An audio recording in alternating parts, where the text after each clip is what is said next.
Amém. E graças a Deus. Eu queria falar a respeito das características da verdadeira devoção. As características da verdadeira devoção, tocando o coração de Jesus. Nós falamos a respeito dessa mulher, e nós vemos que o nome dessa mulher é Maria. Maria, irmã de Marta. Maria, irmã de Lázaro. E elas estavam, como o texto diz, na casa de um homem leproso, Simão. E Maria estava aos pés de Jesus.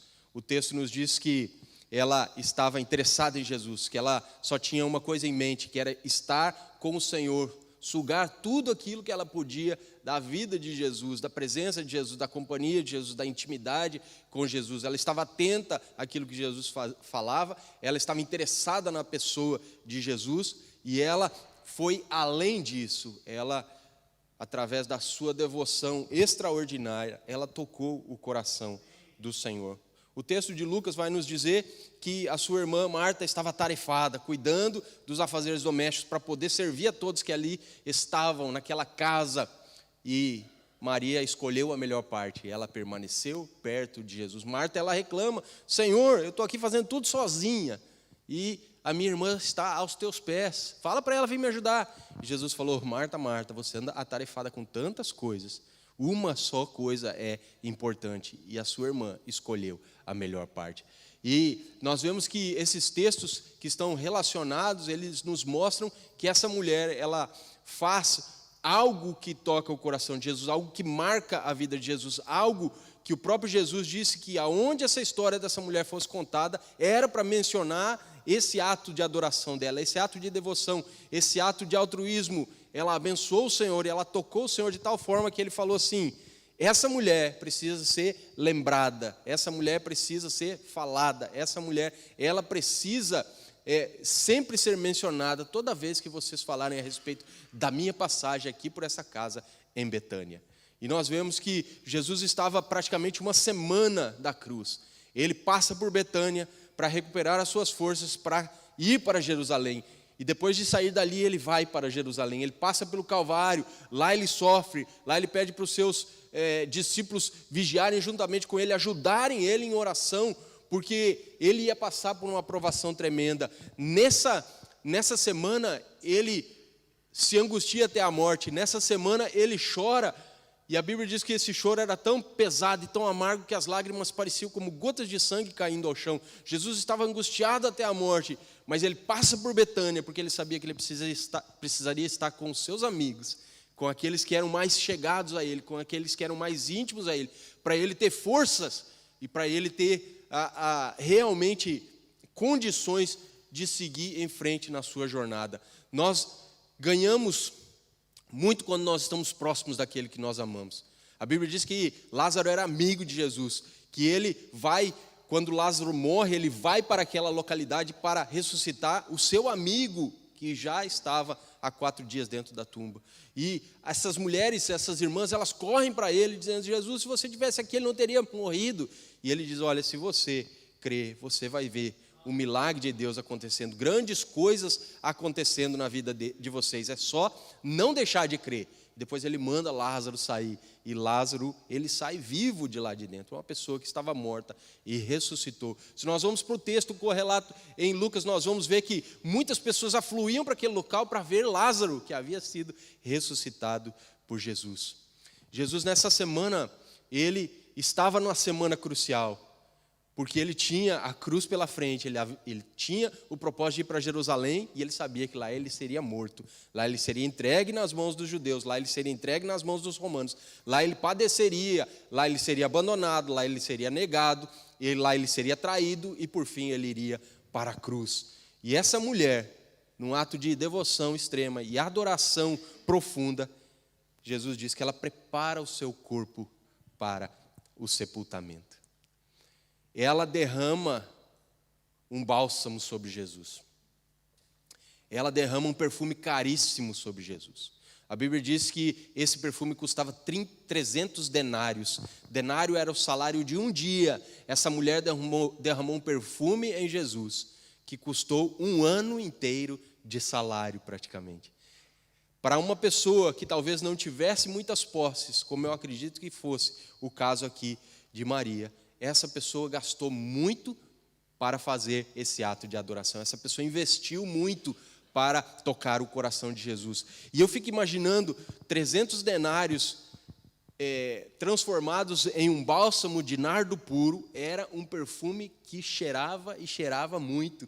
Eu imagino Jesus nessa semana indo para Jerusalém, exalando esse perfume, e cada vez que ele sentia o cheiro do próprio corpo, através desse bálsamo que exalava dele mesmo, ele se lembrava: eu preciso morrer, porque a humanidade depende disso. Eu preciso cumprir o propósito, porque a humanidade depende disso. Eu preciso ir para a cruz, porque a humanidade precisa ser salva, e foi para isso que eu vim, para dar a vida em resgate de muitos. Foi para isso que eu vim, para viver e para morrer, para se tornar Senhor tanto de vivos e de mortos. Foi para isso que eu vim, para poder pagar lá na cruz o preço dos pecados da humanidade.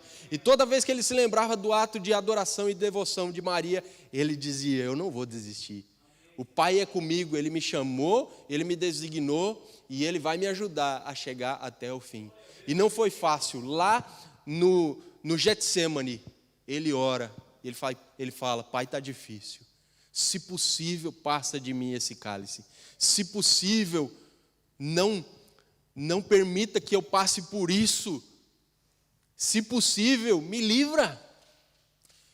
Eu vou ser espancado, eu vou sofrer e por fim eu vou morrer crucificado. Mas ele falava: contudo, seja feita a tua vontade e não a minha. Contudo, seja feita a tua vontade e não a minha. E a Bíblia diz que vieram os anjos e o serviam, e o Senhor recuperou as suas forças. Ele levanta dali resoluto e fala para os seus discípulos: olha, vocês estavam dormindo até agora, acordem, chegou a hora. Lá vem aquele que me trai, chega com um bando de soldados e está aí para me prender. E dali ele sai para o Sinédrio, dali depois ele sai para a presença de Pôncio Pilatos, dali depois ele sai para a cruz e por fim ele morre em meu e em seu lugar. O Senhor nessa semana, ele sabia que não ia ser fácil, por isso que ele diz: essa mulher precisa ser lembrada, porque aquilo que ela fez para comigo tem importância. Ela preparou o meu corpo para o sepultamento, porque era isso que depois de uma pessoa morta acontecia. Lembra as mulheres que foram ao túmulo procurando Jesus no domingo de manhã? Elas iam lá para ungir o corpo dele, para passar bálsamos, para deixar ele pronto para o quê? Para aquilo que poderia vir depois, porque eles simplesmente jogaram Jesus dentro da tumba e eles falaram: hoje já é sexta, nós temos que estar tranquilos e prontos para o sábado judaico. E aí eles falam: no domingo de manhã nós vamos lá e terminamos os procedimentos. Mas quando eles chegam lá, o anjo fala: vocês estão procurando aquele que vive aonde os mortos estão. Ele ressuscitou, ele não está aqui. Amém? E então nós vemos que era uma coisa corriqueira. E essa mulher toca o coração de Jesus. Eu queria que nós pensássemos em 4 pontos para nós avançarmos. Mas antes disso, deixa só eu fazer aqui, dar aqui uma explicação mais detalhada a respeito de devoção. Porque nós podemos estar pensando: pastor, mas o que é uma devoção?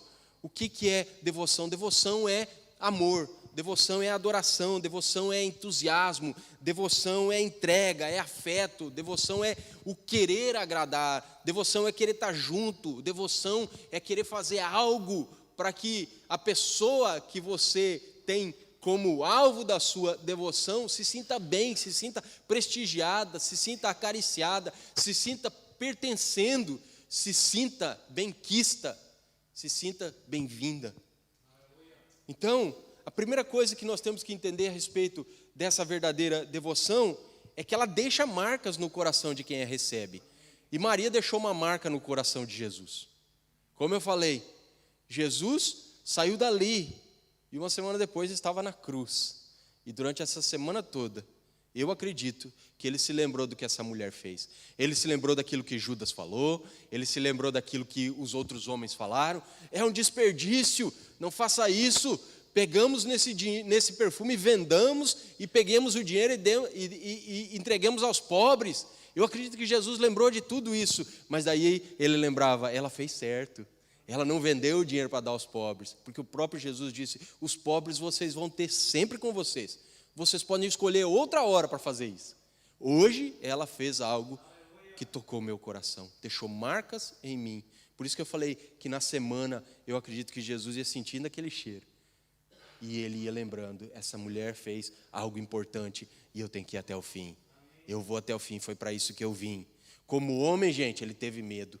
Como homem, ele teve receio. Como homem, ele estava muitas vezes enfraquecido. Ele estava angustiado. Ele estava muitas vezes triste, abatido. Mas o Senhor sempre teve uma característica. Ele saía para o lugar secreto. E ele ia se encontrar com o Pai. Para recuperar as suas forças. Para reavivar o seu propósito. E para continuar resoluto a caminho da cruz. Então, a primeira coisa que nós temos que aprender nessa manhã, que é a verdadeira devoção, deixa marcas no coração de Jesus. Se você tem a intenção de adorá-lo, de amá-lo, se você está realmente apaixonado por ele, se você tem realmente uma fé que move montanhas, se você realmente se entregou a ele, faça tudo aquilo que você puder fazer para estar com ele, na presença dele, como Maria. E se você puder também, faça algo pelo Senhor nessa vida que você vive, fazendo algo pelas pessoas, porque certamente você vai tocar o coração dele, certamente você vai deixar marcas. Jesus, ele conta a história dos bodes e das ovelhas. Quando as pessoas se apresentam diante dele, ele separa uns para a direita, outros para a esquerda. E aqueles que ele separa para condenação, ele disse que foram condenados porque não fizeram pelas pessoas aquilo que deveriam fazer. Quando elas tiveram fome, não deram de comer. Quando elas tiveram frio, não vestiram. Quando elas estiveram solitárias, não fizeram companhia. Quando estavam presas, não visitaram na cadeia. Quando estavam doentes, não foram visitar no hospital e não oraram por elas. E as pessoas perguntam, mas quando que nós deixamos de fazer isso para você? Talvez nós não fizemos para as pessoas. E ele falou, justamente, se vocês tivessem feito para elas, vocês teriam feito para mim. Então, quer tocar o coração de Jesus? Quer deixar uma verdadeira marca de devoção? Faça algo para as pessoas. Você estará tocando o coração de Jesus. Maria fez porque ela tinha Jesus na frente dela. E ela fez para ele. Nós hoje não temos a presença física de Jesus diante de nós. Mas nós temos os nossos semelhantes. E toda vez que nós fizermos a eles, nós estaremos deixando uma marca de devoção no coração de Jesus. Amém? Imagine então alguém que possui um tesouro de valor inestimável e decide usá-lo para abençoar outra pessoa, sem esperar nada em troca. Foi o que essa mulher fez, um perfume caríssimo, ela quebrou e ela ungiu Jesus, derramando esse bálsamo, sem querer nada em troca. Este ato de generosidade tocou profundamente o coração de Jesus, e atos de generosidade tocarão profundamente o coração daqueles que recebem. Amém? Segunda coisa que nós entendemos e encontramos nesse texto é que a verdadeira devoção vai além das palavras. Profissão de fé é bonito, profissão de fé é importante, profissão de fé é necessária. Nós precisamos saber explicar a nossa fé, nós precisamos defender a nossa fé, nós precisamos compartilhar a nossa fé, mas não só com discursos, não só com palavras, não só através da nossa mensagem e pregação, através dos nossos atos. Essa mulher não chegou simplesmente diante de Jesus e ficou proferindo palavras bonitas para ele. Jesus, eu te adoro, você é tudo na minha vida. Jesus, como é bom a tua presença. Jesus, como é gostoso ser íntima do Senhor. Jesus, como é gostoso sentir o teu toque. Jesus, essa mulher, ela foi além das palavras. Ela entregou um presente para Jesus. Ela derramou aquele bálsamo sobre ele. Então pense aí na sua devoção a Jesus. Precisa ir além das palavras. Nós precisamos demonstrar o nosso amor por ele diariamente através de ações. Eu amo a Jesus, por isso eu leio a sua palavra. Eu amo a Jesus, por isso eu obedeço a sua palavra. Eu amo a Jesus, por isso eu amo as pessoas. Eu amo a Jesus, por isso eu me relaciono com ele. Eu amo a Jesus, por isso eu ajudo aqueles que Jesus ajudaria se ele estivesse aqui no meu lugar. Pastor Manuel pregou semana passada, nos seus passos, o que faria Jesus. O que Jesus faria, eu preciso fazer, porque hoje eu sou extensão do ministério de Jesus. Eu sou, aqui nessa terra, os seus olhos, eu sou as suas mãos, eu sou os seus pés, eu sou os seus braços. E nós somos chamados a isso. Portanto, a verdadeira devoção vai além das palavras. Pense então nas suas ações diárias. Como você pode demonstrar seu amor por Jesus de maneira prática? Talvez seja ficar num lugar secreto. em oração, em adoração, em contemplação. Mas eu acredito que vai muito além disso, porque o lugar secreto, Jesus também tinha, mas quando ele levantava dali, meu amigo, minha amiga, ele saía para fazer a obra, ele pregava o evangelho, ele ministrava a vida das pessoas, ele curava, ele expulsava demônios, ele causava impacto no mundo espiritual e também no mundo físico, ele alimentava as pessoas, ele fazia milagres, ele era misericordioso, ele era amoroso. Então, fique no seu lugar secreto. Encha-se de Deus, tenha comunhão com Ele, levante-se daí e vamos agir, amém?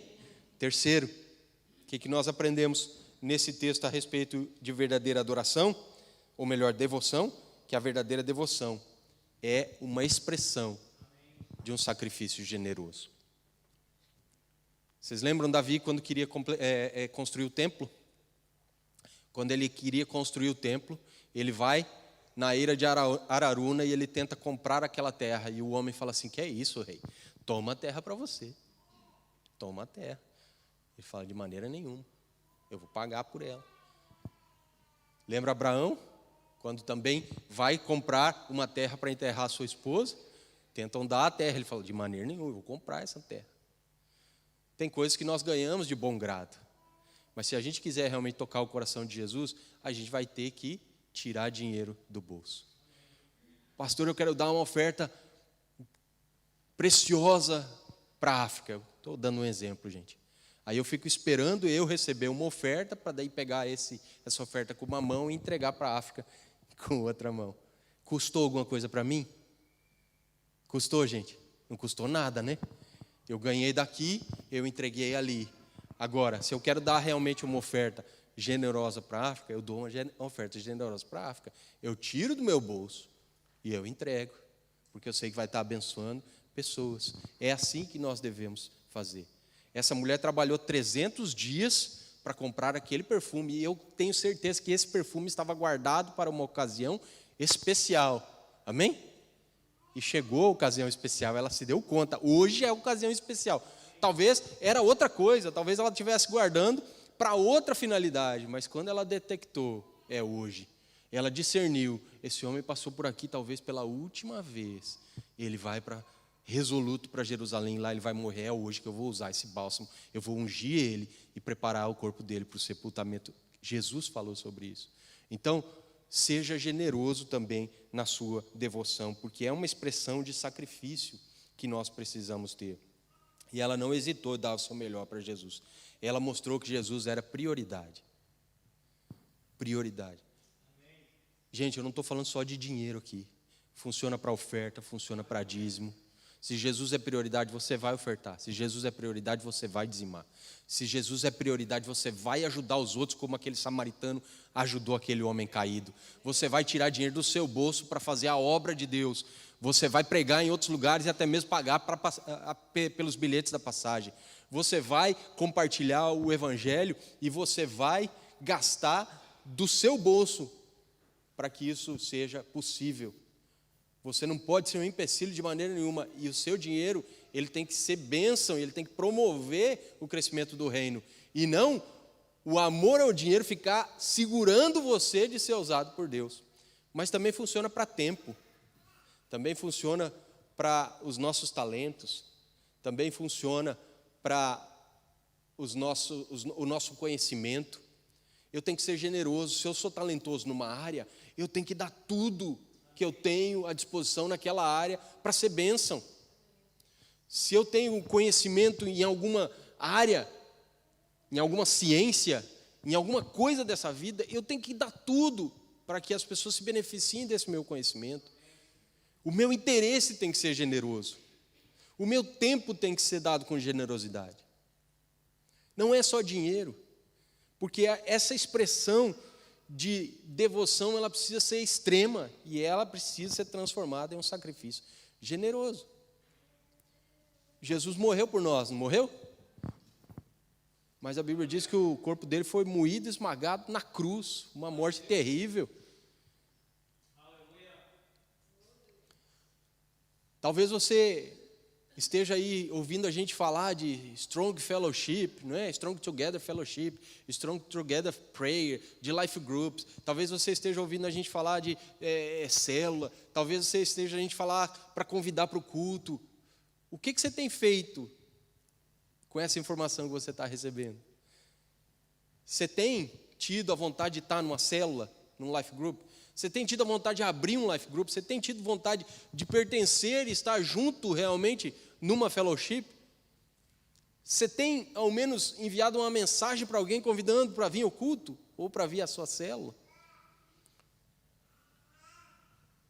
Sabe aquelas pessoas que passam o dia no telemóvel, mas quando você manda uma mensagem para ela, ela não vê? Tem gente que é assim. Só que ao invés de não ver a mensagem, ele não manda a mensagem. Manda a mensagem para todo lado. Comenta em tudo que é coisa disponível na internet, mas para mandar uma mensaginha para a pessoa vir no culto, ou vir na célula, ou participar dos eventos, aí não, tem vergonha. E aí nós entramos no quarto ponto, que a nossa verdadeira devoção, ela precisa ser imune às críticas. Gente, nós cristãos, nós temos que ter paz com todos, amém? Nós cristãos temos que amar o nosso próximo, amém? Nós cristãos temos que ser fortes, temos que ser resolutos, nós cristãos temos que ser corajosos. Nós cristãos também temos que ser aquelas pessoas que não estão nem aí para as críticas. Jesus era criticado por judeus e era criticado por romanos. Ele era criticado por judeus e ele era criticado por romanos. Jesus era criticado pelos saduceus, pelos fariseus. Jesus era criticado por aqueles que não estavam em partido político nenhum, em partido religioso nenhum. Jesus às vezes era criticado pelos seus parentes. Jesus era criticado pelos seus irmãos, que alguns deles só se converteram depois da ressurreição. Jesus ele era criticado até mesmo por aqueles que recebiam os seus milagres. Jesus era criticado por aqueles que queriam milagre, mas não recebiam. Jesus era criticado por aqueles que faziam perguntas a ele e ele não respondia, ele mudava o assunto, ele continuava a sua pregação. E Jesus seguiu em frente. Jesus, ele soube viver uma vida que nós precisamos aprender a viver. Anos atrás, tinha uma pessoa vindo na nossa igreja. E estava vindo com regularidade. E aí deixou de vir. E aí eu entrei em contato e perguntei, olha, por que você não está vindo mais? Olha a resposta que a pessoa me deu. E talvez você se relacione com isso. Ou talvez você conheça alguém que se relacione com isso. A pessoa falou assim, as pessoas lá da minha freguesia na Madeira ficaram sabendo que eu estava vindo nessa igreja. E como eu sou católica, ou era católica, elas começaram a falar mal de mim. Então, eu não quero que falem mal de mim, eu não quero que me critiquem, eu não quero que pensem que eu troquei de religião ou de igreja, então eu não vou mais. E aí você fica pensando, qual é a profundidade da fé dessa pessoa, qual é a profundidade do conhecimento dela, da pessoa de Jesus, qual é a profundidade bíblica dessa pessoa, qual é a profundidade que essa pessoa tem de entender o sobrenatural, de entender o seu pecado, e de entender que esse pecado leva para o inferno, de que precisa de arrependimento e de transformação e de salvação. Não existe esse entendimento numa mente dessa. Porque ao invés de eu estar pensando que vão me criticar por causa da minha fé, eu tenho que estar pensando, será que eu estou agradando ao autor e consumador da minha fé? Se vão me criticar por aquilo que eu creio e pelo local que eu frequento, será que não seria melhor eu pensar a respeito dos meus erros, dos meus pecados e da necessidade que eu tenho de perdão e de salvação? E de entender que Jesus falou, se você me negar diante dos homens, eu te negarei diante do meu Pai que está no céu.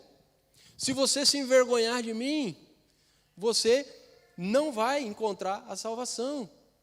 Do que adianta nós chamarmos Senhor, Senhor, quando as pessoas elas nos tratam bem, mas quando alguém nos critica, esse Senhor, Senhor, ele desaparece. E eu volto a ser Senhor e Senhor da minha própria vida. Então nós temos que ser imunes às críticas. Estão criticando? Deixa criticar. Estão falando mal da gente? Deixa falar. Nós temos um advogado. Ele está no céu, à destra de Deus, e Ele está intercedendo por nós. a todo o momento. E ele disse que nós seríamos bem-aventurados se falassem mal de nós por causa da nossa fé, se nos criticassem por causa das nossas escolhas de buscá-lo e de adorá-lo. E a Bíblia diz que nós temos que buscar em primeiro lugar o reino de Deus e a sua justiça, o resto vai ser acrescentado. Agora, se a gente se mostrar fraco no dia da adversidade, a Bíblia diz que nós temos uma fé que é pequena. E as críticas, elas virão nos dias bons e principalmente nos dias da adversidade. E as críticas também virão nos dias que você está passando por situações e você não consegue ver uma luz no fim do túnel, quando você está precisando de um milagre e Deus tarda em fazer esse milagre. E aí as críticas vão vir mesmo, principalmente daqueles que são mais próximos que nós. Está vendo? Você está indo lá há tanto tempo e você ainda está nessa mesma situação. Está vendo? Nada muda e você vai lá, e você dá oferta, e você dizima, e você levanta a mão, e você canta, e você está indo nessas reuniões todas. Está vendo? Está vendo? São críticas que precisam ser abafadas. Tem que entrar por aqui e sair por aqui. Porque muitas vezes a pessoa vem com a desculpa da crítica construtiva, mas na verdade é só para deitar a gente abaixo mesmo. Então nós temos que ser imunes. As críticas, Maria foi criticada.